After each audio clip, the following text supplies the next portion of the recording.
now, please welcome the speaker of our first sub-panel, Dr. Wang Wen. Dr. Wang Wen is the Executive Dean of Chongyang Institute for Financial Studies. He is also the Secretary General of the Green Finance Committee of China Society for Finance and Banking. Dr. Wang used to be a chief op-ed editor and editorial writer at Global Times, one of the most best-selling newspapers under the People's Daily. Besides, he is also an advisory consultant for several Chinese important ministries and commissions. Today, he'll be talking about the topic, U.S.-China competition, and where should it go?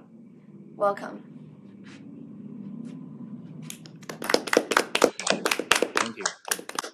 Thank you, Miss. And also many thanks for the invitation to Brown University China Summit. I'm Wang Wen from Chongyang Institute for Financial Study, Liming University of China. I'm a professor and the executive dean. Today I'm very honored talking about the China's future and the U.S.-China competition future. Because if a few years ago, someone said that China's rise had ended and China was declining, I think no one may believe it. But this argument has resurfaced in the last half of the year. American scholar named such as Michael Berkeley and Han Brandt have successively published long articles on these topics about China, the end of the China rise, or China was declining in foreign affairs and foreign policies at the end of last year, because these two journals are very famous. And worse still, in that weeks, many China cities, including Shanghai, has been closed down caused by the COVID-19. And China-US competition has become first after the Russia-Ukraine conflict. So some people are pessimistic about China's future. So therefore, I think it's very necessary to talk about the rise of China and the competition between China and the US. So I want to share my viewpoints in three parts. First, why is there a strong foundation for China's continuous rise? Second, how to understand current China-US tension. Third, what should China and the US compete for in the future? Let me start the first point, talking about the basics of the China's sustained rise. So nowadays, I think it's not very difficult to predict the country's future development trends, because many strategists who know how to invest in China, they usually look development tracks in such as a 5-year plan, party Congress party report, and government work reports. So even those who doubt the Communist Party document cannot avoid the following three basic facts or common sense that underpin China's continuous rise. I want to share with you three basic common sense or basic fact. The first basic fact is this: nowadays, all Chinese people seek a better life. This is a driving force behind the China sustainable rise. Compared with Mao Zedong's time, Chinese people are no longer willing to endure poverty for revolutionary ideals. Pursuing a better material benefit or spiritual enjoyment has become the biggest national dream of China since the Deng Xiaoping period in 1978. So it also presently carries the broadest national consensus. Because on his first day in office in 2012, President Xi Jinping declared that the people's desire for a better life is the goal of a Communist Party of China. I think compare with 1978, when China was one of the poorest countries in the world. Nowadays, China is firmly the second largest economy. So this growth is tangible everywhere across the country. But the problem is that, compared with the United States, China's development is still relatively backward on the whole. For example, I give you some examples. China urgent housing per capita is only 39 square meters, but this is 5 times that of the 8 square meters in 1978. But even that, we grew up very quickly, 5 times than 40 years ago. But this is still less than 2/3 that of America, because Americans per capita urban housing is 65 square meters. Although the average China owns just 0.2 cars per person. Every Chinese people, average Chinese people, they own just 0.2 cars, a fifth as many as Americans. And also, China's urbanization rate is only 15.7% compared with 82% in the United States. The average annual consumption of the consumer goods in China is about only 4,600 US dollars. Only a quarter of that in the United States. So I think this is still have backwards, right? And other numbers are more illuminating. For example, last year, China had about 600 airports, while the United States had more than 13,500. In China, there are still 1 billion citizens. You cannot imagine 1 billion. 1 billion citizens who have never fly in the sky.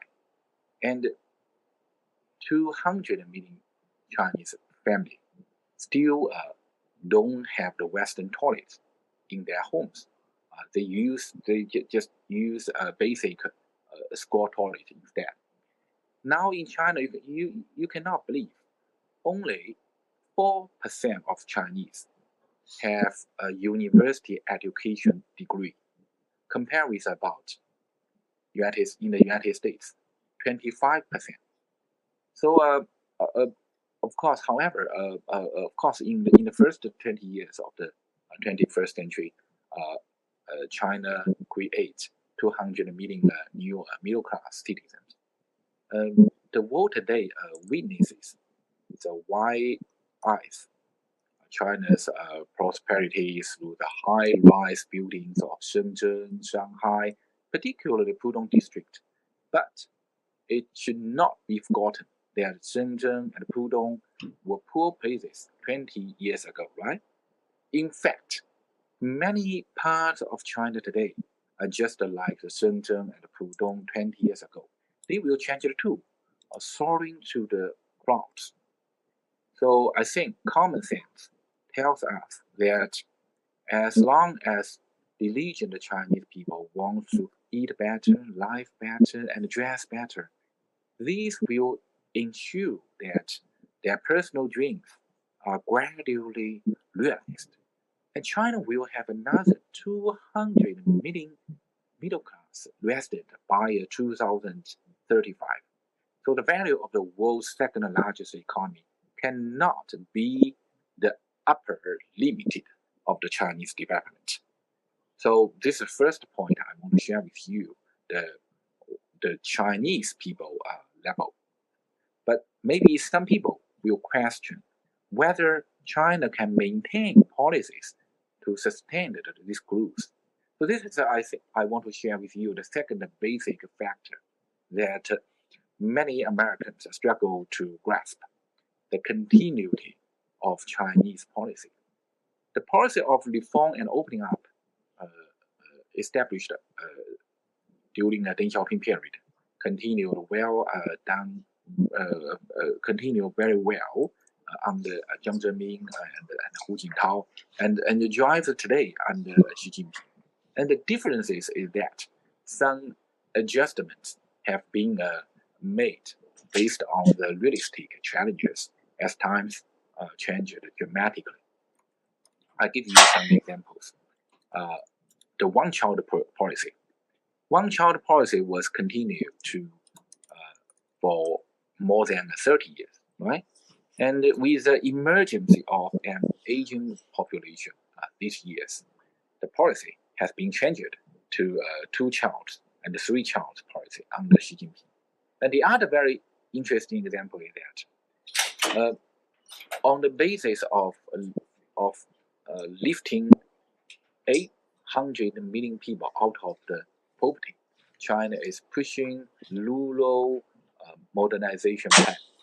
Another very typical example is that after establishing the policies, they put science and technology as primarily productive forces. China now is carrying out policies for independent power in science and technology. This is successfully being implemented despite facing a technological block from the United States. I think there are a lot of examples to prove that we still continue the reform and opening up policy, and we have a lot of adjustment based on the reality. And so I think now we can look at those top levels. Those top levels, what they do every month, every day. I think they always constantly alert and self-aware. I don't know whether you noticed that on average, every 2 months, the political bureau of the CPC Central Committee, there are 25 people in total, as the largest decision-making level body, will continually study the situational landscape. I just give you the last year, the collective learning. The collective learning, what they focus on, those topics. There are at least 8 topics covering the digital economy, blockchain, biosafety. I think during each study session, President Xi Jinping stressed the importance of satisfying the needs of the people. So all Chinese people know that the Chinese road towards 2035 and 2050, so must satisfy the needs of the people. So, but we know the road to the future is twisty, muddy, and bumping. So I think, but the direction is certain. This is the second point I want to share with you. So this is the second common sense or basic factors I want to share with you. But you will ask, maybe some people will ask, can external forces stop the pursuit of the better life and interrupt the continuity of Chinese policy? Can? So like the Russia-Ukraine war, will China launch an external war? And will war prevent China from rising? I want to answer the question is that no outside force dare to invade China, right? And this is third elements of basic common sense. But we have to look at observe those history of the other countries. To put this, if we put this into a historical perspective, of those emerging countries in the past half century, Iran's rise after 1979 Khomeini revolution, because the Iran rise after 1979 was interrupted by the Iraq war, and also the invasion of the Afghanistan in 1979 was beginning of the Soviet Union decline. And also the Afghanistan war in 2002 was a point at which American hegemony fell.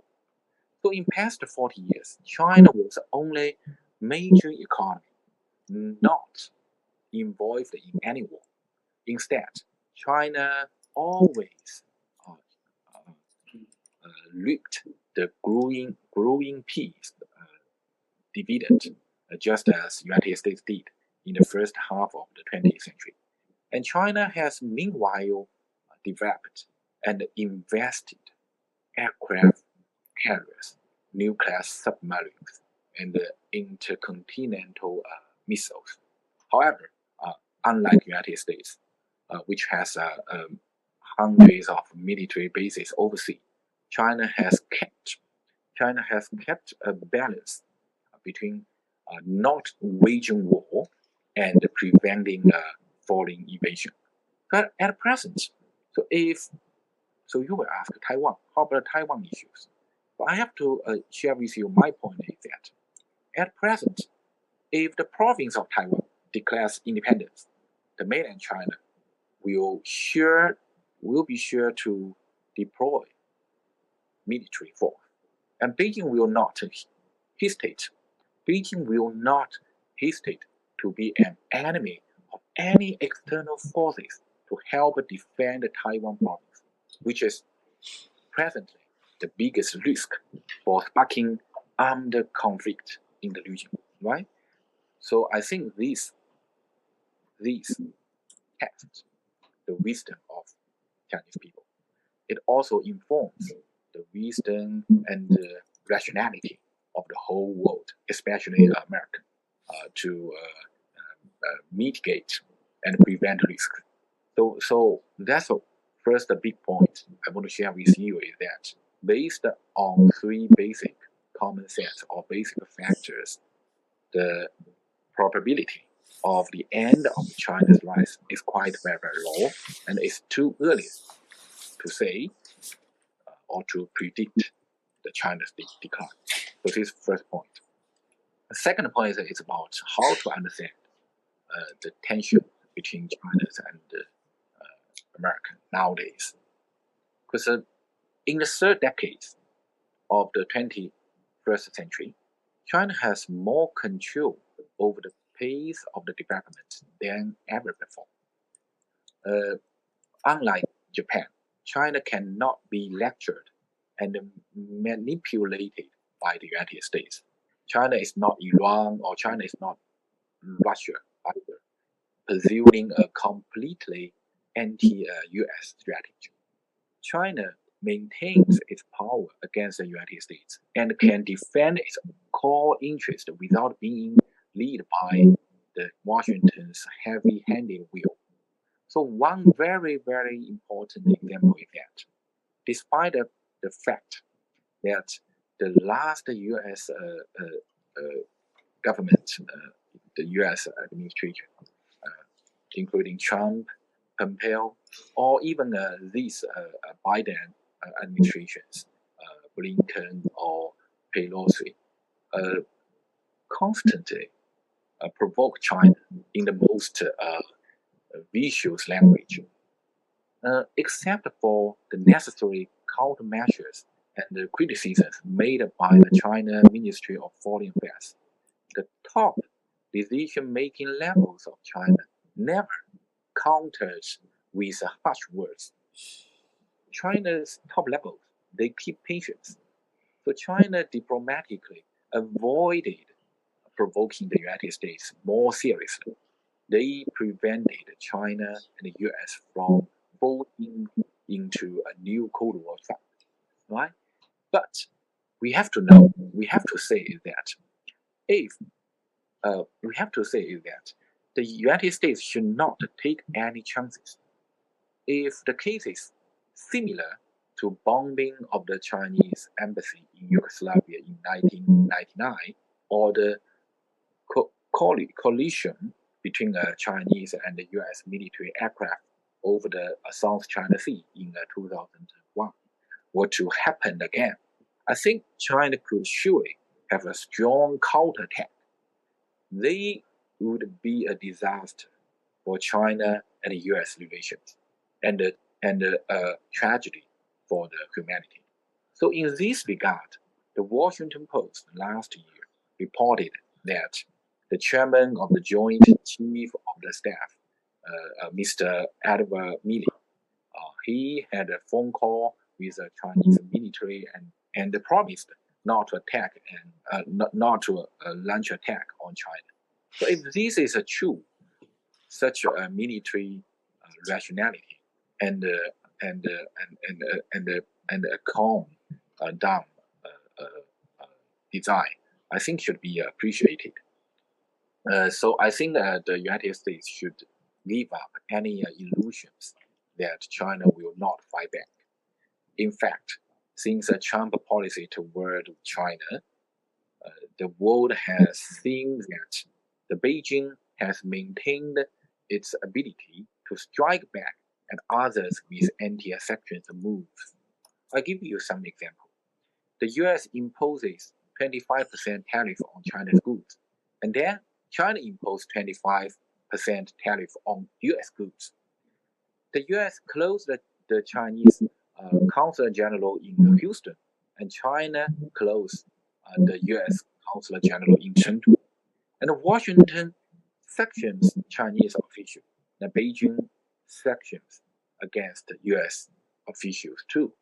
So I think China is an opponent of a same magnitude as the United States.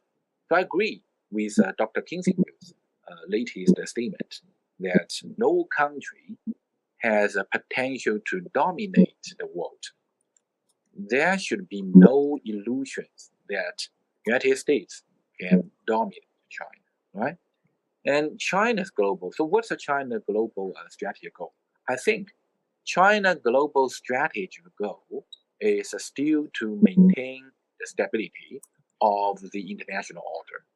According to the professor Ian Johnston of Harvard University, he is my very old friend. And China, in terms of Ian Johnston's research, China is a country that likes to maintain the status quo. So it has joined most international treaties and organizations since World War II. China has joined some international treaties, but United States has not, such as the International Convention on the Law of the Sea. And for some, such as Arms Trade Treaty, China recently joined it, and the United States withdrew. Also, China is the biggest supporter of the Paris Agreement in climate change. So overall, China and the United States maintain a highly consistent strategy on climate change, anti-money laundering, and anti-cybercrime. So during the international financial crisis in 2008, let me memorize.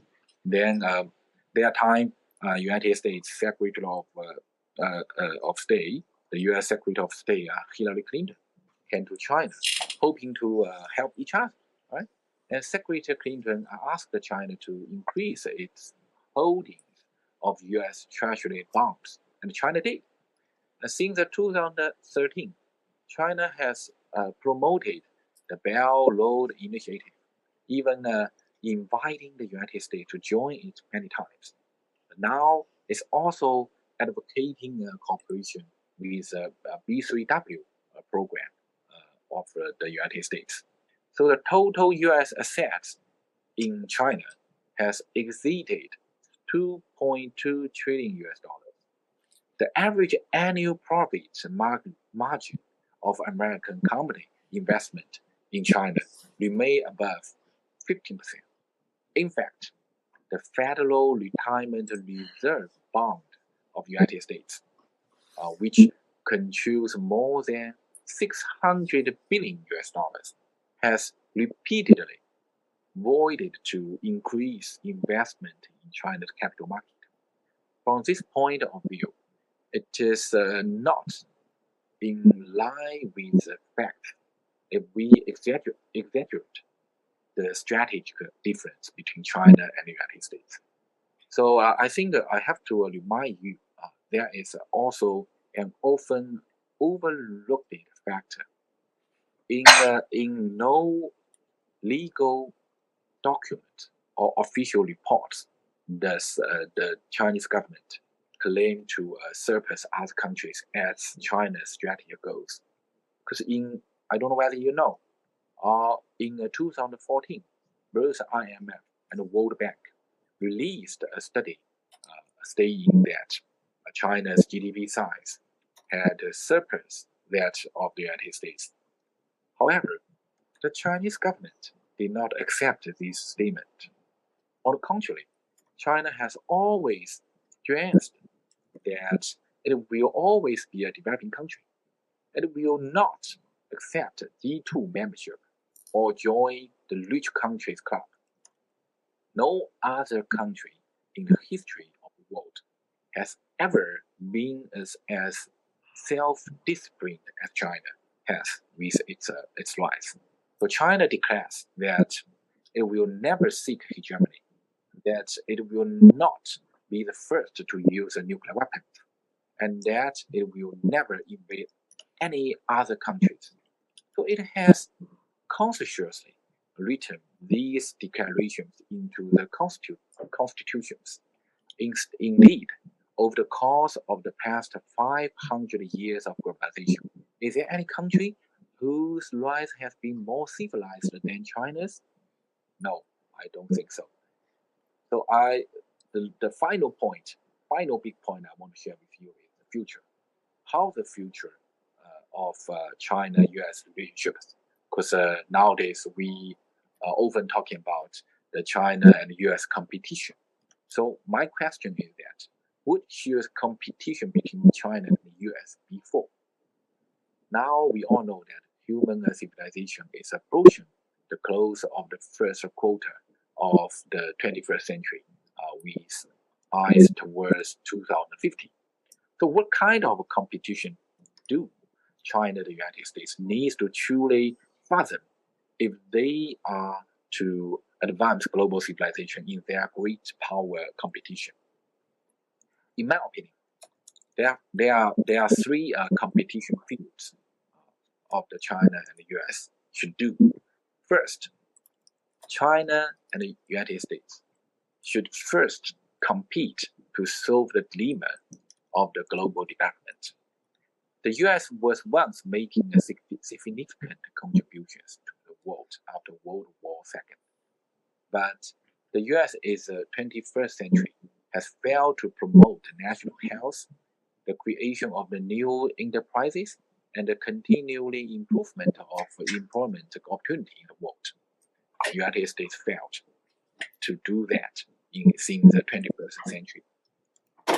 But by contrast, the successful hosting of the 2008 and 2022 Beijing Olympic Games accelerated the rise of China's national reputation. Although higher speed rail construction, e-commerce, and e-payment, and poverty eradication, anti-corruption, and pollution prevention, so have greatly boosted the attractiveness of China's development model to developing countries. In the eyes of many countries, the democratic transformation of the past half century has only completely changed the fate of a very small number of countries. So yet, the majority of poor countries are still very, very poor. However, China's counter-attack road from poverty to wealth makes China appear competitive enough to the United States model. So the assumption of the competition between China and the United States to solve the global development dilemma lies in these questions. Which country can offer more effective solution to the world development? More importantly, and which country can best manage the convenience of the life, the well-being of its people, and social stabilities and economic recoveries. So this is the first point I want to share. That is, China-US should compete to solve the dilemma of the global development. Second, China and the United States should compete to deal with global climate change. Because we all know climate change has reached a critical moment. More and more climate scientists, they believe that if the Earth's climate continue to rise without taking substantive and effective measures, the 21st century could be the last complete century of human civilization. The climate crisis will also be accomplished, will be also bring by other sharp crises. For example, energy crisis, financial crisis, and social crisis. These will be of much greater magnitude than the suffering caused from the COVID-19 pandemic. Because we know by the end of the 2020, more than 130 countries have had declared to be carbon neutrality over the next 20 to 40 years. So these include the US by 2050 and China by 2060. The world has obviously underestimated the smoothness of the cooperation between the two countries in addressing the climate change. And China and the United States account for about 45% of the global carbon emissions and can provide more than 60% of the world's financial resources. So if the two countries continue to maintain tensions over geopolitical and economies and trade and regional security and other fields, I mean, if the two countries continue to maintain tensions over those fields, I think the two countries' joint efforts to deal with climate change will be damaged. So these will test the Biden-China policy. The third point I want to share with you about the competition between two countries is that China and the United States should compete to promote global technological innovation. Developing intelligence technological is like opening Pandora box. Will a human being become stronger or weaker in the face of AI technology? So towards new prosperity or extinction. So these will be the ultimate taste of the humanity thinking, right? So I think this is a competition relatively to so-called endless frontier named by Dr. Vannevar Bush said in 1946. So the race for the endless frontier is already underway in China and the United States. However, for Chinese social science scholars like me, the scope of the competition for endless frontier between China and the United States is probably broader and more complex than before. The US is not necessarily losing this competition. Nor is China destined to win it. Because more precisely, as long as one country loses, the other cannot win. Just as with COVID-19, as long as the virus is not under control, it is impossible to say who is winning the war against the pandemic, right? So my final conclusion is that if the two countries have to compete, I hope it is not a boxing match. I hope it's more like a golf. Whoever wins will need to support global whoever wins will need to support global civilization and the development of the world. So from this point of view, the real test of the two countries' competition, civilization, has just begun. So this is what I want to share with you. Thank you again for the invitation. Thank you.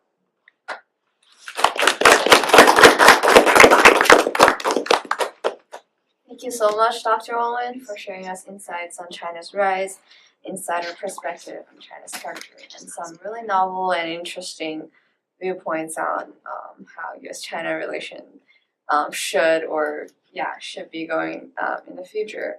Unfortunately, Dr. Wang will be running short of time. No, I can add one one question because some classmates ask questions about China's COVID policy. Yeah, right? That's great. So I think very quickly, because I have another meeting in 5 minutes. But this question is very important. Actually, I explain it in my lectures.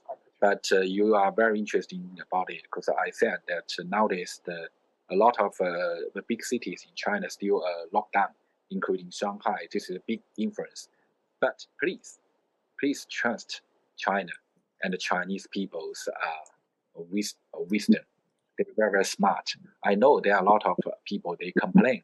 But just wait and see and keep the patience. Look at the next month.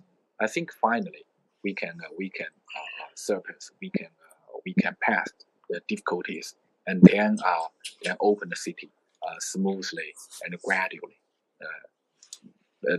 I have the very full confidence that the COVID-19 cannot prevent the rise of China. Yeah. Thank you. Thank you so much.